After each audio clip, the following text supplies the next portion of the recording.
रहन आबाद रहन बोलो मरलाल की जय। ही गीत स्पेशली ॾाढो सुहिणो आहे, उन खां वधीक तव्हांखे न रोकींदुसि। हिकिड़ो गीत लाइ थोड़ी शांति। जय जय जय। ॾिसण वारो लख अखियुनि सां मनड़ा तोखे ॾिसंदो ॾिसण वारो लख अखियुनि सां मनड़ा तोखे ॾिसंदो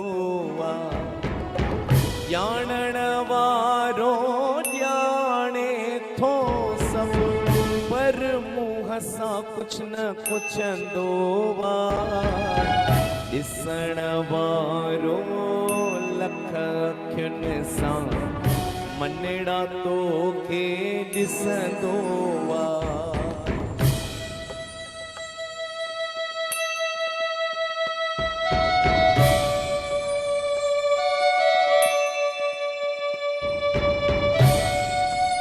थोड़ी श्रद्धा धारे, मन में प्रेम भरे।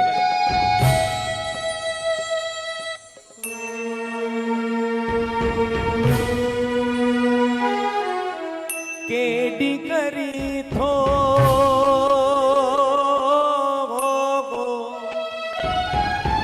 केडी करी थो तू चतुराई ताता सा तोखे बाजी समझी थो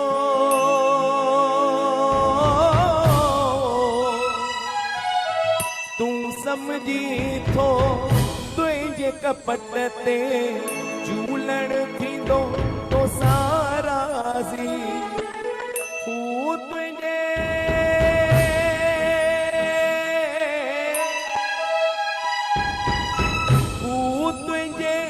हर एक हरकत खे नाथ नज़र में रखंदो ॾिसण वारो लख अखियुनि सां मनड़ा तोखे ॾिसंदो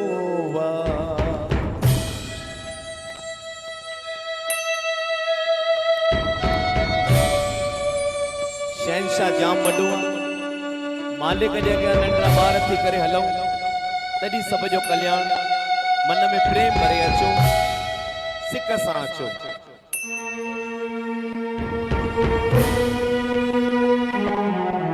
जेकी करी थो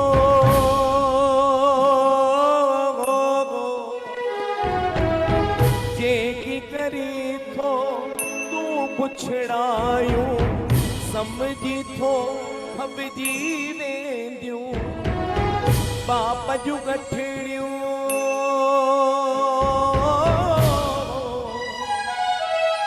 बाप जूं गठड़ियूं जेके ॿधी थो समझी थो दॿजी वेंदियूं कुदरत वारो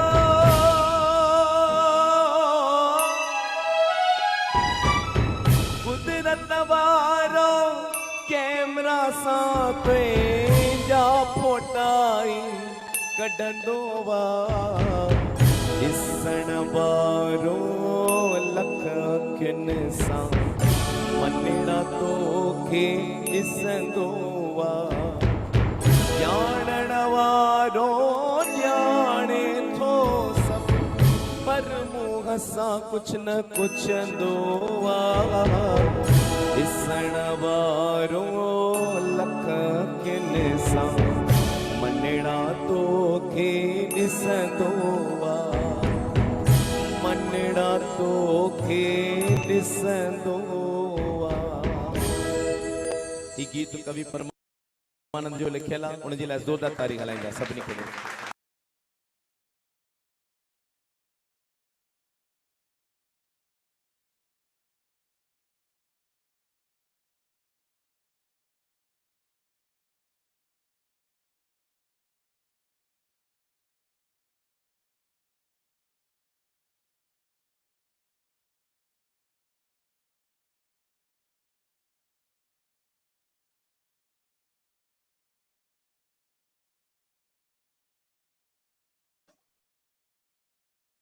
ओम शांति।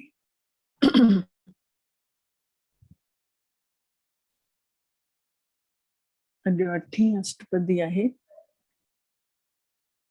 श्लोक आहे, मन साचा मुख साचा सोई, अवर न पेखे एकस बिन कोई, नानक ए लक्षण ब्रह्म ज्ञानी हुई।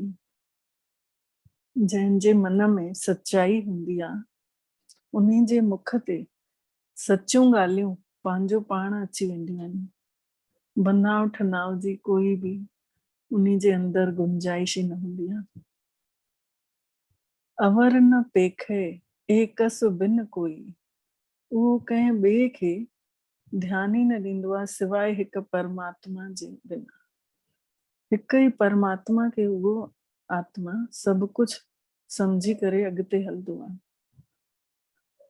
नानक ए लक्षण ब्रह्म ज्ञानी हुई। ऐं नानक अहिड़ा गुण जंहिंजे अंदर आहिनि, समझो उहो ब्रह्म ज्ञानी आहे। ब्रह्म ज्ञानी कंहिंखे चईंदासीं? जेको कि ब्रह्मांड जे ज्ञान खे ॼाणे, जाते परमात्मा पिता रहनि था, उन्हीं स्थान खे ॼाणे, परमात्मा खे ॼाणे, ब्रह्म मुहूर्त में उथे असुर जो। अॼु सभु ॼणा टीजड़ी रखी हूंदऊं, टीजड़ी में असुर जो उथी खाईंदा आहिनि न। असुर जो उथी करे छो एॾी मान्यता आहे उन्हीं जी, असुर वेले जी। ऐं जेके नौमियूं रखंदा आहियूं, आंवला नौमियूं, उन्हीं महिल बि असुर जो ई उथणो रहंदो आहे। चईंदा आहियूं असुर जो उथी आहियां, घाघर खणी हली आहियां यमुना जे दर ते, मतलब बुद्धि रूपी घाघर मां उते खणी वञा थी जाते परमात्मा पाण आहे। रामचंद्र गॾियो आहे, मतलब राम परमात्मा लाइ चयो वियो आहे। उहो गॾिजो आहे मांसां, सभु दुख लाहींदो, मुरली वॼाईंदो, सभु दुख लाहींदो। कहिड़ी मुरली? हे महावाक्य जेके परमात्मा ने पाण अची करे हिन संसार में पाण सभिनी जे लाइ महावाक्य कढे, ब्रह्मा जे शरीर में वेही करे साधारण माण्हू जे शरीर में अचनि था परमात्मा पिता, ऐं पंहिंजा मुंहं सां जेके उच्चारल महावाक्य अथसि, उन्हनि महावाक्यनि खे मुरली चईंदा आहिनि। त मुरली वॼाईंदो, सभु दुख लाहींदो। सभु दुख इंसान उहे मुरली ॿुधण सां लही था वञनि। त ब्रह्म ज्ञानी केरु चवरायो? जेको ब्रह्मा खे ॼाणे, ब्रह्मांड खे ॼाणे, ब्रह्म मुहूर्त में उथे ऐं ब्राह्मण ठही हले। ब्राह्मण जेको हूंदो आहे शुद्धता सां हलंदो आहे, मन में कपट कूड़ धोखो हे हो मैल कुझु न हूंदी अथसि।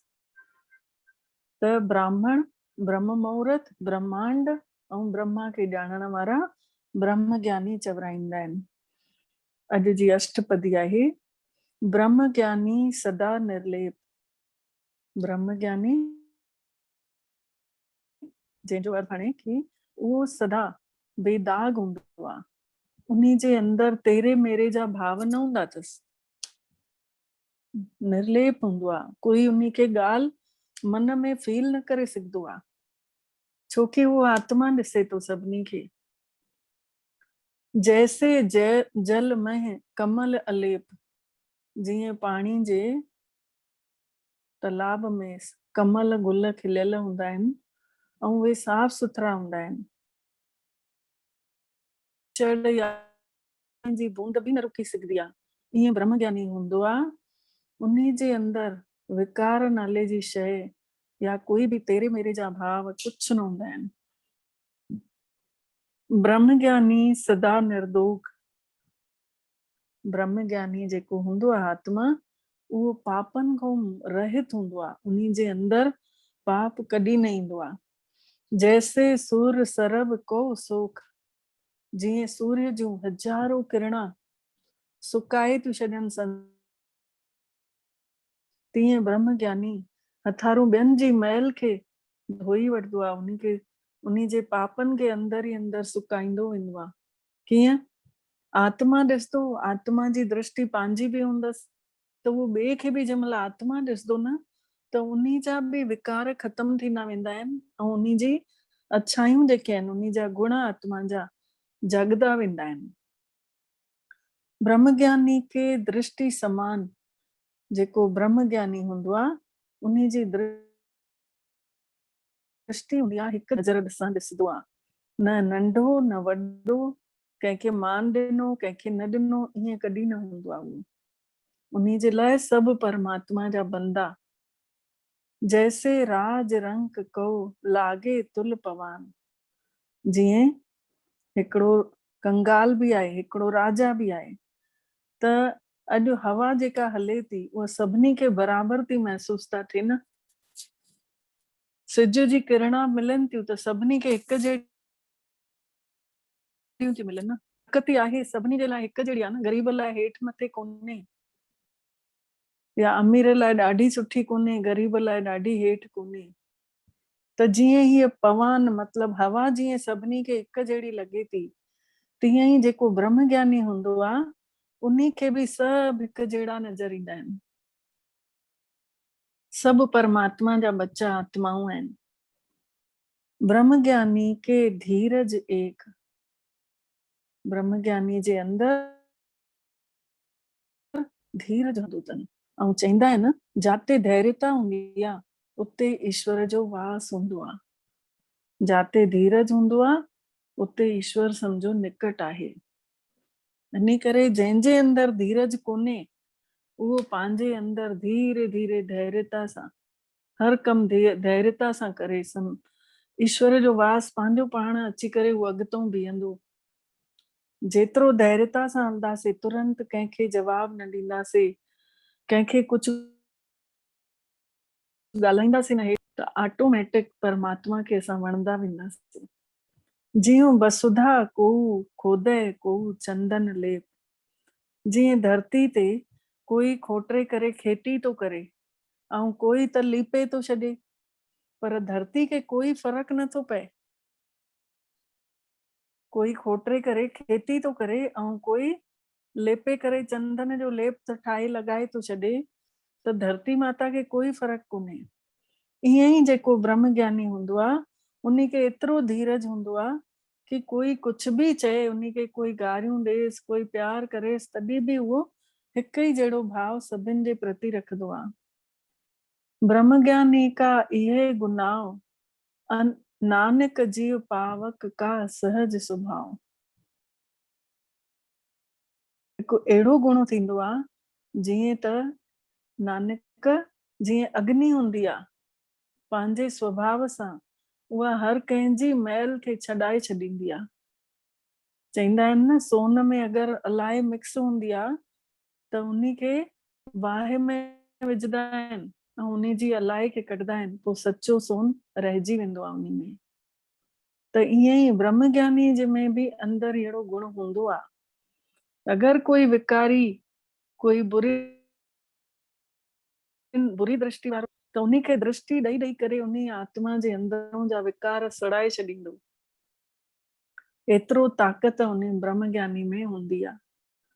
ब्रह्म ज्ञानी निर्मल ते निर्मला, जैसे जल मैल न लागे जला। ब्रह्म ज्ञानी एॾो पवित्र हूंदो आहे, एॾो स्वच्छ हूंदो आहे अंदरों, जीअं त पाणी जे अंदर मैल न रुकी सघंदी आहे, तीअं ई ब्रह्म ज्ञानी जे अंदर बि कचरो न रुकी सघंदो आहे। ध्यानु हूंदो आहे हमेशह परमात्मा में, त इन जे करे उन खे बाक़ी ॻाल्हियूं सभु हेठि नज़र ईंदियूं आहिनि। ब्रह्म ज्ञानी के मन होए प्रकाश, जैसे धर ऊपर आकाश। ब्रह्म ज्ञानी जो अंदर जो मन प्रकाशित हूंदो आहे हमेशह, छोकी ॾींहं राति उन्हनि जी संगत कंहिंसां आहे, परम पिता सां। जीअं धरती जे मथां आकाश तो नज़र अचे, तीअं ब्रह्म ज्ञानी खे बि पंहिंजे मथां परमात्मा पिता या नज़र हूंदी अथसि। ब्रह्म ज्ञानी के मित्र शत्रु समान, ब्रह्म ज्ञानी के नाही अभिमान। ब्रह्म ज्ञानी जे लाइ जहिड़ो दोस्त तहिड़ो उन्ही जे लाइ शत्रु बि ओतिरो ई महत्व रखंदो आहे जेतिरो मित्र तो रखेसि, छोकी उन्ही जी दृष्टि समभाव अची वियो आहे ऐं उन्ही खे कॾहिं बि पंहिंजे इन्हीअ हुन ते अभिमान बि न हूंदो आहे। कोई केतिरो बि उन्ही खे मञण लॻंदा आहिनि, छो कि उहो सच सभिनी खे प्यार थो ॾे, त सभु ॼणा उन्ही जो सम्मान कंदा आहिनि, पर उन्ही खे कॾहिं अभिमान नथो अचे। ब्रह्म ज्ञानी ऊंच ते ऊंचा, ब्रह्म ज्ञानी जेको हूंदो आहे आत्मिक अवस्था में सभिनी खां ऊंची अवस्था चई वई आहे। जेको इंसान पंहिंजो पाण खे आत्मा समझे, समझो वो ऊंचे से ऊंचे अवस्था ते पहुची वियो आहे। मन अपने है सब ते नीचा, ऐं उहो सभिनि जे उहे सभिनी सां निवड़त सां हलंदो आहे। हे गुण था ॿुधाइनि ब्रह्म ज्ञानी कीअं हूंदो आहे, उन्ही जा गुण था ॿुधाइनि, त पंहिंजो पाण खे चेक कयूं कि असांजे अंदर कहिड़ा कहिड़ा गुण आहिनि। ब्रह्म ज्ञानी से जन भय, ब्रह्म ज्ञानी उहो ई माण्हू ठही सघंदो आहे। नानक जिन प्रभु आप करे, हे नानक जंहिंखे प्रभु परमात्मा पाण रहमत कंदा आहिनि, उहो ई ब्रह्म ज्ञानी बि। ब्रह्म ज्ञानी सगल की रीना, ब्रह्म ज्ञानी जेको हूंदो आहे सभिनी वेदनि शास्त्रनि जो सार ॼाणींदो आहे कि शास्त्रनि जो सार छा थो चए। आत्म रस ब्रह्म ज्ञानी चीना, आत्मा जो जेको रस आहे न, उहो ब्रह्म ज्ञानी खे ई पहचान में अचे थो कि भई हे रस जेको आहे इंद्रनि खां परे जो रस आहे। हिन रस जी वखान त कंहिं बि शास्त्रनि में बि न कयल आहे।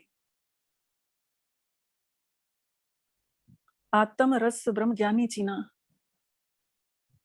आत्मा खे रस तॾहिं महसूस थींदो आहे जॾहिं आत्मा परमात्मा पिता जी गोद में हूंदी आहे, जॾहिं उन्ही जे इर्द गिर्द हूंदी आहे, जॾहिं उन्ही जे नज़दीक थी रहे, तॾहिं उन्ही आत्मा खे रस तो मिलंदो रहे परमात्मा पिता जो, शक्ति थी मिलदी रहेसि, उन्ही जो प्रकाश तो मिलदो रहेसि। ब्रह्म ज्ञानी की सब ऊपर मया, ब्रह्म ज्ञानी जी सभिनी दया दृष्टि हूंदी अथसि, सभिनी सां हिक जहिड़ी खुशनुमा चेहरो खणी ईंदो आहे। ब्रह्म ज्ञानी ते कछु बुरा न भया, ब्रह्म ज्ञानी कंहिंजी बि मंदाई न करे सघंदो आहे, कंहिंजी बि बुराई पंहिंजे अंदर न रखी सघंदो आहे। उन्ही खे काई न काई अच्छाई ॿुधाए उन्ही खे अॻिते वधाईंदो, लेकिन उन्ही जी कमी कमजोरी कॾहिं न वर्णन कंदो। ब्रह्म ज्ञानी सदा समदर्शी, ब्रह्म ज्ञानी जी दृष्टि सभिनि जे लाइ समभाव हूंदो अथसि, हिक जहिड़ी दृष्टि। ब्रह्म ज्ञानी की दृष्टि अमृत बरसी, ब्रह्म ज्ञानी जी अखियुनि मां हमेशा अमृत धारा, सभिनी जे लाइ प्रकाश, सभिनी खे शक्ति ॾियां, सभिनी खे ताक़त मिले, उहा बि आत्मा परमात्मा जो सिमरण करण लॻे, अहिड़ी अहिड़ी शुभ भावनाऊं ब्रह्म ज्ञानी जे अंदर हूंदियूं आहिनि। बंधन ते मुक्ता, ब्रह्म ज्ञानी जेको हूंदो आहे माया जे बंधननि खां आज़ाद हूंदो आहे, मुक्त हूंदो आहे, उन्ही खे माया पकड़े न सघंदी आहे। माया मतलब छड़ो पैसो न आहे, काई ॻाल्हि बि अहिड़ी अगरि अची थी वञे जंहिंसां असां परमात्मा पिता खे भुलिजी था वञूं, उन्ही खे चइबो आहे माया जो बंधन। ऐं अगरि तेॾी महिल बि असां अञा तेजी सां यादि कयोसीं परमात्मा खे, अञा तेजी सां उन्ही खां किरण वरतियूंसीं, सम्झो असांखे माया जी ॻाल्हि जो कोई प्रभाव ई न पियो। जीअं कंहिं ॿार खे कुझु चओ ऐं ॿुधदे उहे उहो ॿार पंहिंजे मन जी करे चईंदासीं न असांजो त ॿुधे ई नथो, त ईअं माया जूं बि कई तरह जूं ॻाल्हियूं ईंदियूं आहिनि। काई पुराणी कंहिं इंसल्ट कई उहा ॻाल्हि यादि ईंदी, कंहिं ने कुझु दुख भरिया लफ़्ज़ चया उहे यादि ईंदा, कंहिं ने ठेस पहुचाए छॾी, कंहिं ने धोखो ॾिनो, कंहिं ने कौड़ो ॻाल्हायो, पर ब्रह्म ज्ञानी इन्हनि न ॾींदो, इन्हनि बंधननि खां मुक्त, उन्ही जी अवस्था हर हर परमात्मा पिता में बुद्धि टिकियल हूंदसि। ब्रह्म ज्ञानी की निर्मल जुगता, ब्रह्म ज्ञानी बुराइनि खां परे स्वच्छ हूंदो आहे। शुरू में ही चए न, मन साचा मुख साचा सोई। जंहिंजो मन सचो हूंदो आहे उन्ही जे मुख मां बि सच्चियूं सच्चियूं ॻाल्हियूं निकिरंदियूं वेंदियूं आहिनि। ब्रह्म ज्ञानी का भोजन ज्ञान। ब्रह्म ज्ञानी जो ई आहे, ज्ञान जेसि ताईं न ॿुधे तेसि ताईं उन खे चैन न पवंदो आहे, ॼण ईअं महसूस थींदो अथसि कि कुझु खाली आहे। नानक ब्रह्म ज्ञानी का ब्रह्म ध्यान। ऐं नानक आत्मिक जिंदगी जो वो परमात्मा पिता सां जुड़ियल हूंदी आहे आत्मा। ब्रह्म निधान मतलब खजानो, निधान माने खजानो, ब्रह्म माने ब्रह्मांड में परमात्मा पिता निराकार जेको, त ब्रह्म ज्ञानी जे लाइ उहो ई सभु कोई खजानो आहे। उन्ही खे इन आत्मिक जिंदगी जो आसरो ई उहो आहे। अगरि हिते धरती ते वेही उहो आत्मा ॾिसे थो त उन्ही खे परमात्मा पिता जी रहमत हर समय महसूस थी थींदी रहे, छोकि वो उन्ही सां जुड़ियल तो हुजे न। ब्रह्म ज्ञानी एक ऊपर आस। ब्रह्म ज्ञानी जी हिक जे मथों आसरो अथसि। कंहिंजे मथों? परमात्मा पिता जे मथों।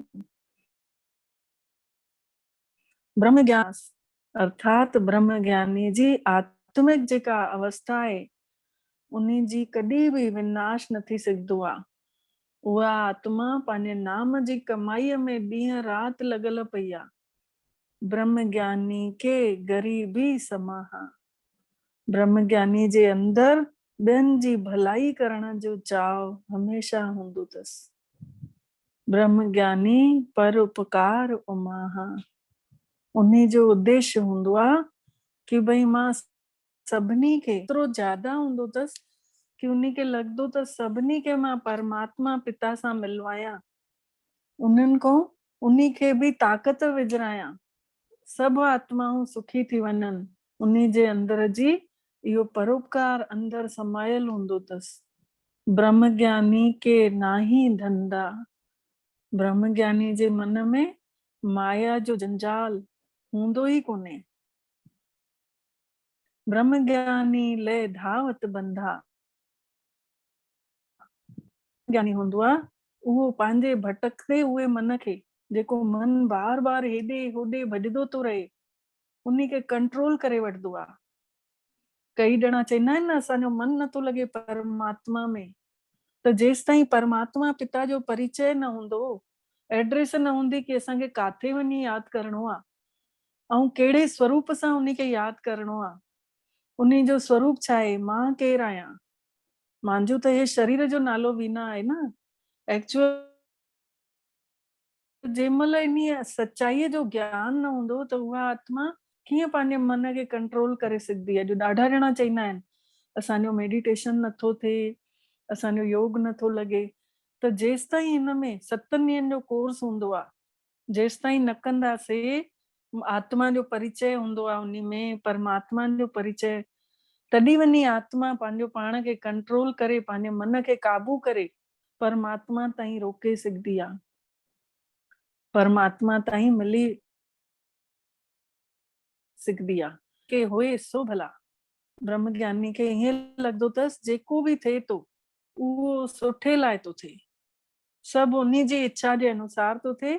हिन शइ में बि कल्याण छिपियल आहे, काई न काई अच्छाई हूंदी। भले हिन महिल इहा सीन ग़लति आई आहे, लेकिन इन में बि कुझु न कुझु भलो छिपियल आहे। ब्रह्म ज्ञानी सफल फला। ब्रह्म ज्ञानी खे पंहिंजे इन जीवन में सफलता मिलदी वेंदी अथसि। संग सगल उधार।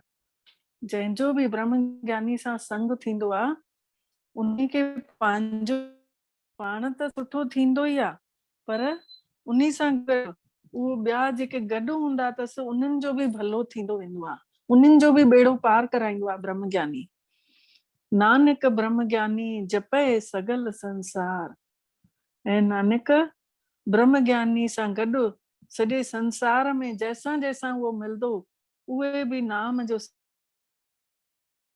सिमरण करण लॻंदा। ब्रह्म ज्ञानी के एक रंग। ब्रह्म ज्ञानी खे हिकिड़ो ई नाम जो रंग लॻल हूंदो आहे, परमात्मा पिता जो रंग। ब्रह्म ज्ञानी के बसे प्रभु संग। ब्रह्म ज्ञानी जे अंग संग ईअं महसूस थींदो अथसि कि मूंसां अंग संग परमात्मा पिता गॾु आहिनि। ब्रह्म ज्ञानी के नाम आधार। ब्रह्म ज्ञानी जो आधार ही जीवन जो नाम आहे, नाम जो नालो आहे। ब्रह्म ज्ञानी के नाम परिवार। ब्रह्म ज्ञानी जो नाम उन्हीं जो समझो परिवार आहे। सॼो परिवार खे बि उहो ब्रह्म ज्ञानी परिवार न ॾिसंदो आहे, उन्हीं खे आत्मा ॾिसंदो आहे। जेके बि भाइर भेनर माउ पीउ उहो सभिनी खे आत्मा ॾिसंदो। सम्झो उन्हीं जो परिवार बि उहो ई आहे, परमात्मा ई आहे। ब्रह्म ज्ञानी सदा सद जागत। ब्रह्म ज्ञानी हमेशा जाग आत्मा हूंदी। उहो पंहिंजे मथां डंडो खणियल बीठो हूंदो आहे कि भई मां कोई ग़लति कर्म त नथो थिए, त असां बि पंहिंजो पाण खे चेक कयूं, असां केतिरे ताईं पहुता आहियूं, असां छड़ो पढ़ूं था कि जीवन में हंडायूं बि था इहे ॻाल्हियूं। ब्रह्म ज्ञानी अहम बुद्धि त्यागत। ब्रह्म ज्ञानी जेको हूंदो आहे, अहंकार जेको हूंदो अथसि, मैपन जी बुद्धि, उन्हीं खे त्यागे करे छॾंदो आहे। मैपन कॾहिं न ईंदो अथसि, जेको ईंदुसि उन्हीं खे चईंदो कराइण वारो कराईंदो आहे। हे उन्हीं जूं विशेषताऊं आहिनि, उहे पंहिंजूं विशेषताउनि खे पाण निखारे थो पियो, जे अॼु तव्हां ताईं पहुचाए थो। ब्रह्म ज्ञानी के मन परमानंद। ब्रह्म ज्ञानी जे अंदर परम आनंद हूंदो आहे, आनंद जी अनुभूति थींदी रहंदी अथसि। ब्रह्म ज्ञानी के घर सदा आनंद। ब्रह्म ज्ञानी जे मन में हमेशा आनंद सां चईंदा आहिनि न, आनंद भया मेरी माई सतगुरु में पाया। आनंद छाइजी वियो आहे छोकी मां सतगुरु खे पाए वरितो आहे। राग रतन परवार परियां शब्द गावण आया।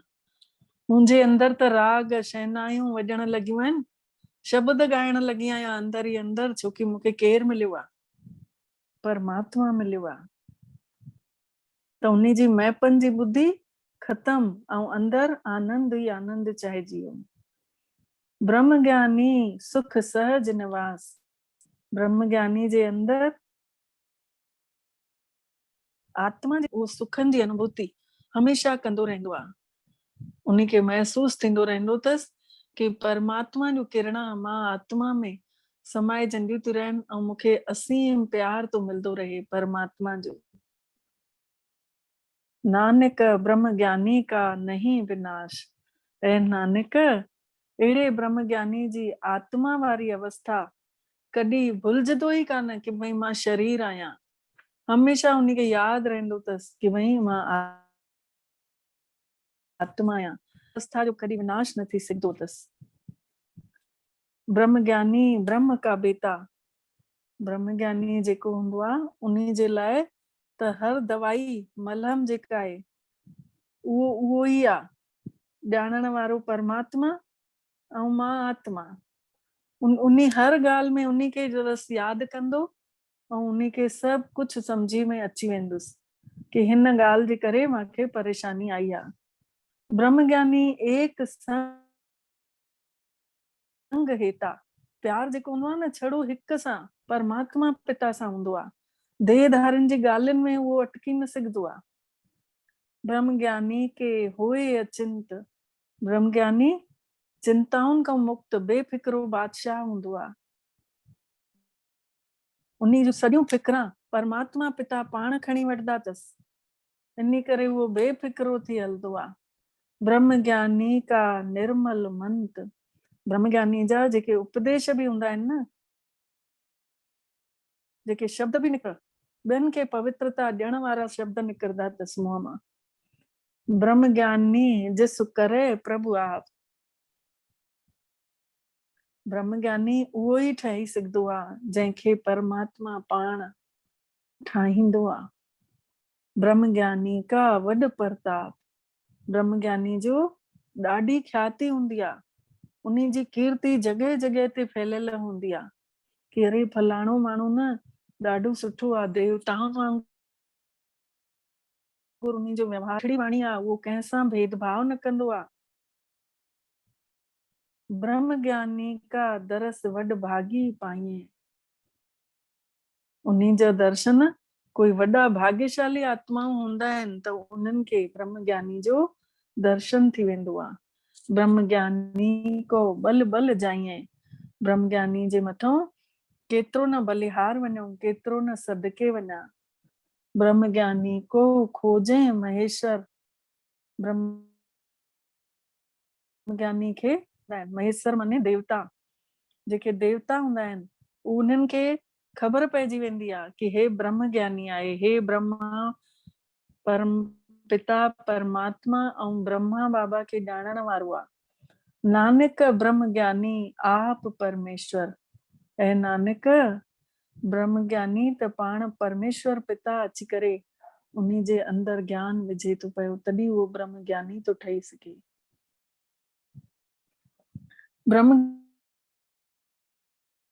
ब्रह्म ज्ञानी जो मूल्य जेको आहे उन्हीं जी तुलना कैसां न करे सघबी आहे। एतिरो मूल्यवान हूंदो आहे, अमोलक हूंदो आहे, अनमोल। ब्रह्म ज्ञानी के सगल मन माही। ब्रह्म ज्ञानी जे अंदर मन में सभु हूंदो आहे। सभु मतलब जॾहिं परमात्मा पिता ई वेठल आहे त उन्हीं जे लाइ सॼो संसार फिको आहे, त सॼो उन सार रस त उन चूसे वरितो तंहिं। बाक़ी जेको फोब बचल आहे उहो पाण मां था पियाऊं न, फलाणी हीअं थी करे, हे हीअं थो करे, हिन खे हीअं न करणु घुर्जेसि, मां सां हमेशह हीअं ई थींदो आहे, मां सां सभिनि जे लाइ सुठो कंदी ईंदी आहियां, मुंहिंजो त कोई न ॿुधंदो आहे। त इहे सभु ॻाल्हियूं कंहिंजे अंदर ईंदियूं? जंहिंजे अंदर परमात्मा पिता न वेठल हूंदो ऐं जंहिंखे उन जो रस मिली वियो मन जे अंदर, उन्हीं खे ॻाल्हियूं लॻंदो इहे त संसार आहे न, खेल आहे न, इहो त थींदो रहंदो। उन्हीं खे ईअं महसूस थींदो। ज्ञानी का कौन जाने भेद। ब्रह्म ज्ञानी जो केरु ॼाणे सघंदो आहे उन्हीं जो जिंदगी जो अंदर जो। ब्रह्म ज्ञानी को सदा आदेश। ब्रह्म ज्ञानी हमेशा आज्ञाकारी ठही करे हलंदा आहिनि। ब्रह्म ज्ञानी का कथा न जाए आधा अखर। उन्हीं जो अधु अखर बि एतिरो सुठो, एतिरो सॉलिड हूंदो आहे। चईंदा आहिनि न, जेको तोल मोल के बोल तो मूल्य आके पो शब्द कढो त घामजंदो आहे। अगरि घणो ॻाल्हाईंदे वेंदासीं त असांजी कोई वैल्यू न रहंदी। ऐं जेतिरो घटि थी सघे, घटि में घटि, जाते असांखे 10 अखर ॻाल्हाइणा आहिनि उते हिक में अगरि कमु हले थो त हिकिड़ो ई ॻाल्हायूं, त उन हिक अखर जी ओतिरी वैल्यू रहंदी। त उहो ई चवनि था कि ब्रह्म ज्ञानी जो अधु अखर बि ॾाढो कीमती हूंदो आहे निकतल। ब्रह्म ज्ञानी सरब का ठाकुर मतलब पूर्वज आहे। उहो पहिरों जी बि उन्हीं जी कमाई कयल आहे, पूर्व जन्मनि जी, ऐं हिन जन्म में बि उन्हीं खे सॼो सुठो सुठो मिले थो पियो। ब्रह्म ज्ञानी की मत कौन बखाने। ब्रह्म ज्ञानी जो ऊंचे ऊंचे उन्हीं जे जीवन जो अंदाजो केरु लॻाए सघंदो आहे? ब्रह्म ज्ञानी की गत ब्रह्म ज्ञानी जाने। उन्हीं जो अंदाजो उन्हीं जे जीवन जे अंदर जूं चीजां उहो जहिड़ो ई ठहियो हूंदो न, उहो ई ॼाणे सघंदो आहे। उन जहिड़ो ई जेको ॿियो ब्रह्म ज्ञानी ठहियो हूंदो उहो ई ॼाणे सघंदो आहे। ब्रह्म ज्ञानी का अंत न पार। ब्रह्म ज्ञानी सम्झो एतिरो गुणवान हूंदो आहे जीअं गुणनि जो समुद्र ॾिठो आहे, उन जो अंत न पाए सघंदासीं। नानक ब्रह्म ज्ञानी को सदा नमस्कार। ऐं नानक अहिड़े ब्रह्म ज्ञानी खे सां मां अहिड़ो उन जे चरणनि में प्यार थो रखां, उन सां नमस्कार थो कयां। ब्रह्म ज्ञानी सब सृष्टि का करता। ब्रह्म ज्ञानी सॼी सृष्टि में जंहिंजो जेको कमु पवंदो हर कमु कंदो, लेकिन इहो सोचे कंदो कराइण वारो कराए थो पियो। पोइ उन सां छा थींदो? ब्रह्म ज्ञानी सद जीवे नहीं मरता। उहो जनम मरण जे चक्कर खां छुटी वेंदो, छोकी फल जी इच्छा ई न कई अथई न। ज्ञानी मुकत जुगत जीअ का दाता। ब्रह्म ज्ञानी जी आत्मिक स्मृति, पंहिंजो पाण खे आत्मा समझी करे ॿियनि खे राह ॾेखारींदो आहे मुक्ति जी ऐं जुगति जी, कि कीअं मन सफ़ा थिए। जुगति माने स्वच्छता, मुक्ति माने मुक्ति, कीअं शरीर में रहंदे हुए असां पंहिंजो पाण खे मुक्त स्वरूप ॼाणे सघूं, आत्मा समझी सघूं। ब्रह्म ज्ञानी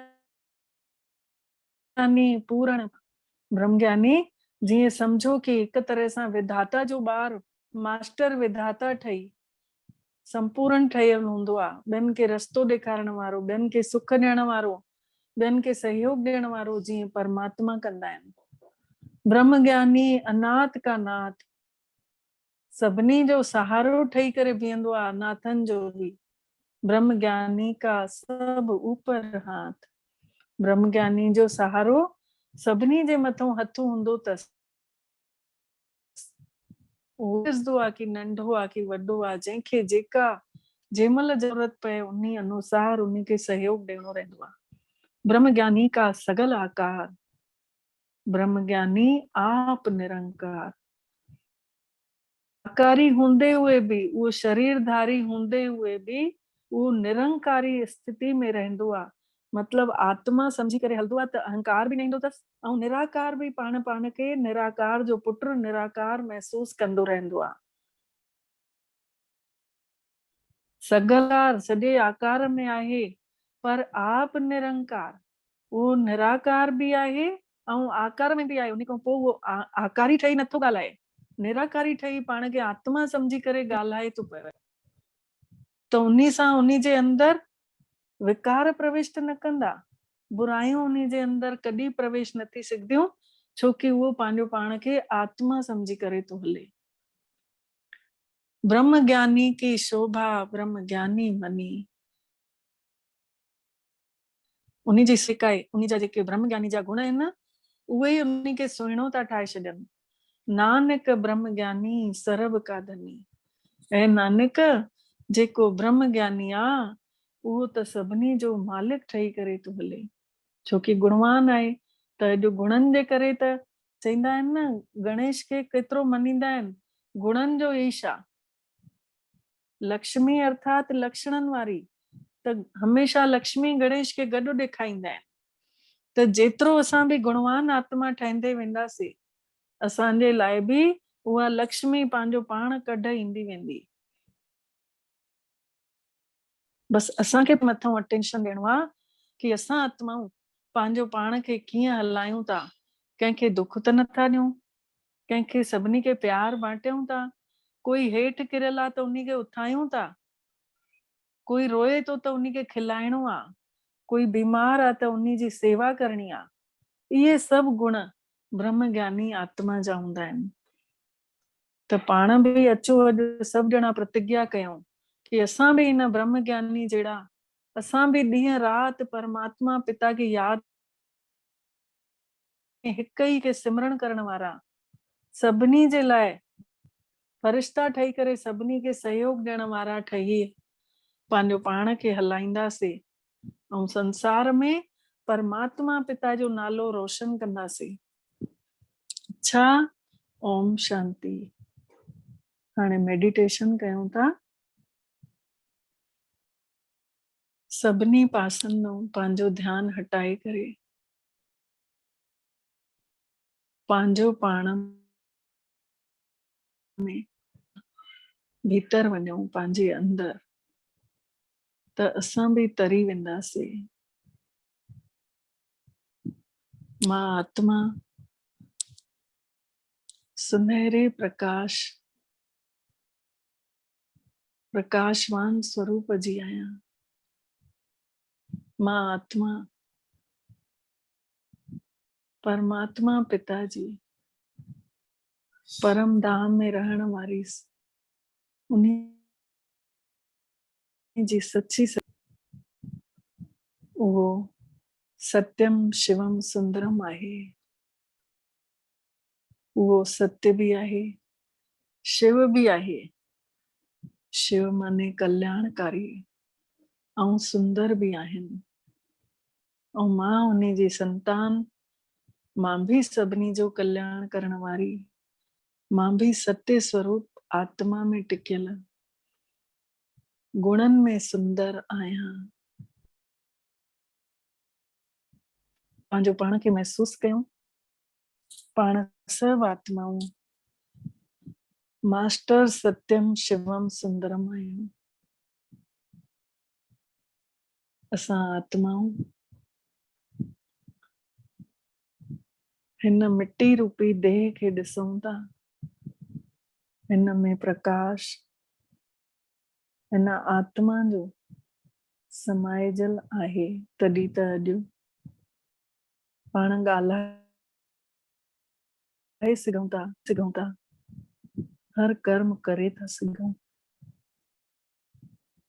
अनुभव कयूं था आत्मा जे रूप में निराकार ज्योति वांगुरु पाण हिन शरीर मां ॿाहिरि निकितासीं। हे शरीर धार थी वियो ऐं मां आत्मा धार थी वियमि। निकिरदे साईं पाण सभु आत्माऊं खुलियल पंहिंजो पाण खे महसूस कयूं। स्वतंत्रता हर कंहिंखे वणे थी। अनुभव कयूं था खुलियल पहुतासीं पाण सभु। पक्षी सूं था, चहचहाइनि था, हवा चारों तरफ हवा ही हवा थी लॻे, केॾो सुठो मौसम थो लॻे। सितारनि वांगुरु चमकदे चमकदे मथे हलदे था हलूं, रूहानी यात्रा ते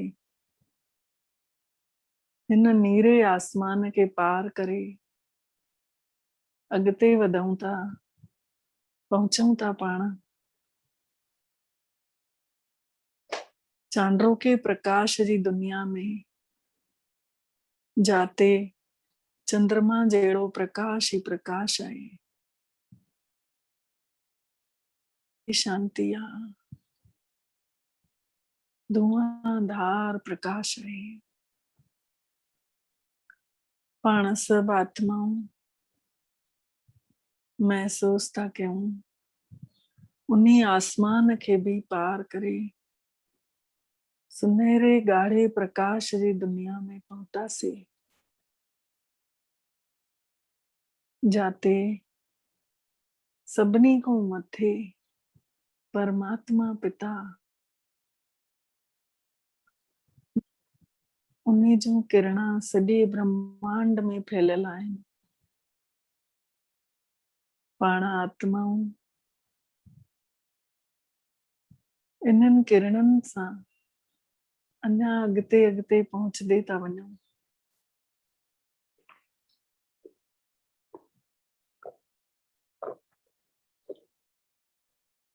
अॻिते पहुतासीं परमात्मा जे हिकदम नज़दीक, हिकु हिकु करे पाण उन्हीं जे हंज में था वेहूं। असांजे प्रकाश में उन्हीं जो प्रकाश एॾो ज्यादा आहे कि असांजो प्रकाश नज़र ही नथो अचे, ऐं पाण उन्हीं जी हंज में वेही पंहिंजो पाण खे सेफ था महसूस कयूं, सुरक्षित आहियूं। पाण उन्हीं जो शीतल शीतल किरणा, उन्हीं जूं रश्मियुनि वांगुरु किरणा पाण सभिनी खे छुईंदियूं थी वञनि। इहे किरणा एॾियूं वणनि थियूं पयूं, जीअ खे सुठो थो लॻे, ऐं अनुभव कयूं था हिकु हिकु करे हर कोई हंज में वेहूं था। परमात्मा पिता सभिनी खे इहे शीतल शीतल किरणनि सां सनानु कराइनि था। पंहिंजो अंदरों मन तन सब धोपजी तो वञे उन्हीं जो प्रकाश में पाण पंहिंजे सत्य स्वरूप खे सुञाणे था सघूं। अंदरों एॾी मैल वेठल हुई, जॾहिं मुंहिंजे मिठड़े पिता ने इन मैल खे धोतईं तॾहिं त में सघियूं अनुभव कयूं था पाण सभिनि जे मथां थधियूं थधियूं किरणा रेशम जी पहंदियूं थी रहनि। पाण आत्माउनि जी मैल गंदगी मैंपन चिड़चिड़ोपन क्रोध सब खत्म तो थींदो वञे। सब विदाई था ॾेई छॾियूं सब कचरे खे ऐं था पाण सब स्वच्छ थियासीं।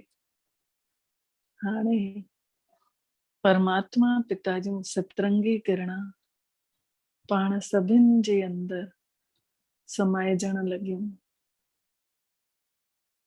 इहे सतरंगी किरणा पाण खे सत ई गुण आत्मा जा जागण लाइ परमात्मा पिता ये गिफ्ट ॾियनि था। पाण सभिनी खे सतनी रंगनि जूं किरणा मिलनि थियूं त पंहिंजा सत ई गुण शांति प्रेम आनंद सुख ज्ञान पवित्रता ऐं शक्ति इहे सब गुण जागी था वञनि। धीरे धीरे पाण सब भरपूर था थी वञूं। परमात्मा जे निस्वार्थ प्यार सां अहिड़ो असीम प्यार कॾहिं न मिलियो हुयो संसार में। हर कोई स्वार्थ सां तो प्यार करे।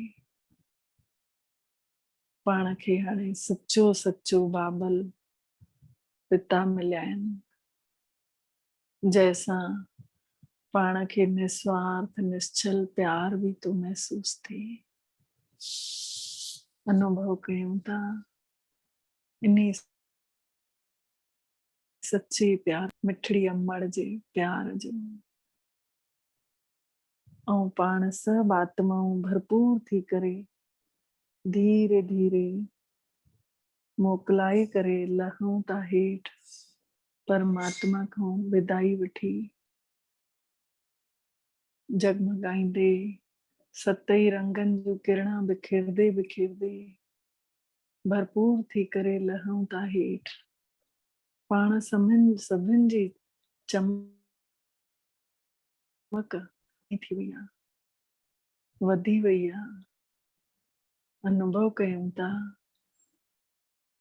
ऐं ये चमकीलियूं चमकीलियूं सॼियूं सब आत्माऊं धीरे धीरे लहंदे लहंदे न नीरे आसमान खां हेठि अची पंहिंजे पंहिंजे शरीर में वेही था रहूं।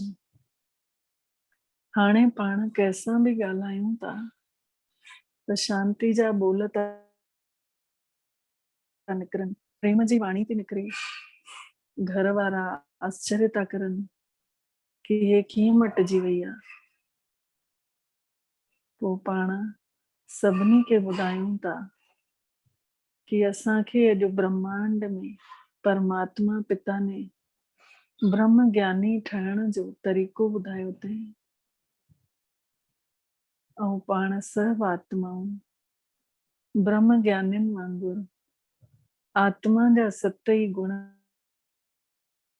पंहिंजे उन्हनि सां ओढ़ो व्यवहार था कयूं मिठड़ो व्यवहार। उन्हीं सां असांजे व्यवहार अहिड़े करण सां सभिनि जी दिलि ख़ुशि थी वञे। जेके नाराज़गी पिया जताइनि उहे सब ख़ुशि थी विया आहिनि।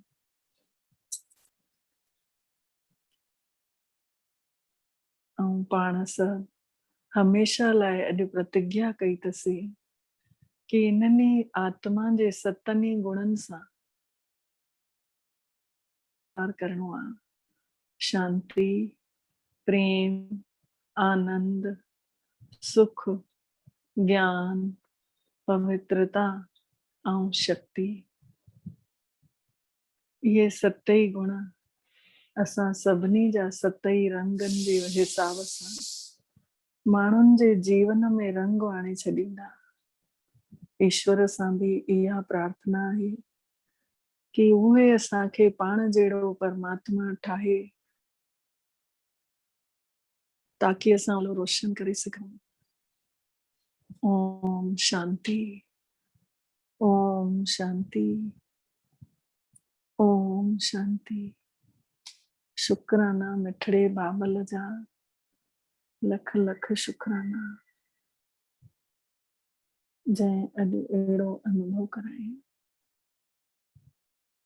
ओम शांति। तव्हां सभिनी खे बि शुक्रिया। ओम शांति।